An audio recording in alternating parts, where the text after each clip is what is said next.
Hello friends, welcome back to my channel. ఈరోజైతే మేము బాపట్ల నుంచి మచిలీపట్నం వెళ్తున్నామండి. సో మాకు దారిలో ఈ బ్రిడ్జ్ అనేది వచ్చింది. ఇది పులిగడ్డ రేవు బ్రిడ్జ్.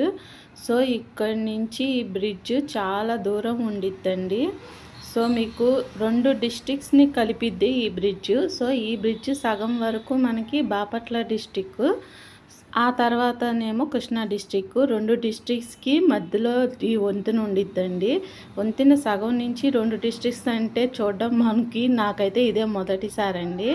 సో కింద అయితే మొత్తం అంతా కృష్ణా నది. ఈ కృష్ణా నది ఇక్కడి నుంచి డైరెక్ట్గా హంసల దీవికి అయితే వెళ్ళిద్దండి.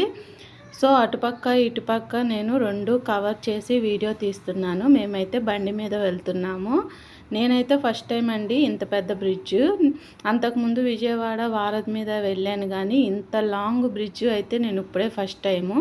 సో ఇక్కడికి వచ్చేసాం. సగం దూరం వచ్చినాక చూడండి, ఇక్కడైతే మనకి బాపట్ల జిల్లా. ఇక్కడ వరకు మనకి నేను కిందకి దిగి అయితే మొత్తం చూశాను. మధ్యలో ఎవరన్నా ఉంటారేమో కింద మనుషులు అనని, నాకైతే ఎవరూ కనపడలేదు. సో మళ్ళీ స్టార్ట్ అయిపోయాము, ఇంకా వెళ్తున్నాము. వెళ్ళే కొద్దీ ఈ బ్రిడ్జి అయితే ఎండింగ్ అయితే అసలు కనపడట్లేదు. అలానే వెళ్తూ ఉన్నాము. కొంచెం దూరం వరకు మనకి మొత్తం ల్యాండ్, చెట్లు, పొదలు అలాగా ఉన్నాయి. కొంచెం దూరం ఏమో వాటర్ ఉన్నాయి. సో స్టార్టింగ్ నుంచి ఎండింగ్ వరకు కొంచెం ల్యాండ్, కొంచెం వాటరు వరకు ఉన్నాయి. మధ్యలో కూడా ఏమన్నా బోట్లు అవి కనపడతాయేమోనని నేను చూస్తూనే ఉన్నాను. కానీ ఒక్కళ్ళు కూడా అసలు మనుషులు కాదు కదా, బోట్లు కూడా కనపడట్లేదండి. సో అలా వెళ్తూ ఉన్నాము. మధ్యలో అయితే ఇక్కడ ఆగాము.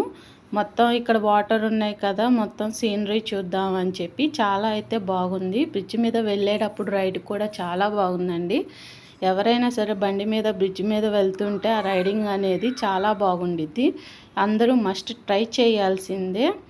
సో అలా వెళ్తూ ఉన్నాము. నాకు ఎక్కడో స్టార్టింగ్లో కనపడినాయండి బోట్లు, ఇలాగ ఎండింగ్లో అయితే కనపడినాయి. మొత్తానికి బ్రిడ్జ్ ఎండింగ్ అయితే వచ్చేసాం. మొత్తం 3 kilometres. Thank you for watching.